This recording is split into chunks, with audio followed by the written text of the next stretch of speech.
আজ তোমাদের একটা কাটা হাতের গল্প শোনাবো। একদিন সন্ধ্যায় গ্রামের শেষ প্রান্তে বসেছিল বুড়ো মানুষটি। নাম তার মোহর আলী। তার বয়স প্রায় 80-র কাছাকাছি, কিন্তু চোখের দৃষ্টি এখনো টনটনে। একটা ছোট্ট কাঠের টুলে বসে সে আকাশের দিকে তাকিয়ে রইল। হঠাৎ একটা হালকা কাঁপার শব্দ পেছন থেকে কেউ যেন ডাকলো, দাদা। ডাকটা ছিল খুবই ভয়াবহপূর্ণ।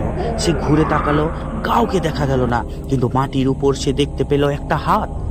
না, রক্তমাখা নয়, কাটা নয়, একটা মাটির হাত। যেন কেউ মাটির নিচ থেকে তার দিকে সাহায্যের হাত বাড়িয়ে দিয়েছে। মোহর আলী চুপচাপ সেই হাতের দিকে তাকিয়ে রইল। বহু বছর আগে তার ছোট ভাই যুদ্ধের সময় হারিয়ে গিয়েছিল। তার মনে হলো এই হাত কি সে ভাইয়ের, নাকি এটা তার নিজের অপরাধ বোধ যে সে ভাইকে রক্ষা করতে পারেনি। সে ধীরে ধীরে হাতটির দিকে এগিয়ে গেল এবং নিজের কাপা হাতটা মাটির হাতের উপর রাখলো। তখনই এক অদ্ভুত ব্যাপার ঘটলো। চারপাশের বাতাস যেন হালকা হয়ে গেল, আকাশে একটা শান্তি নেমে এলো। মাটির হাতটা ধীরে ধীরে মিলিয়ে গেল।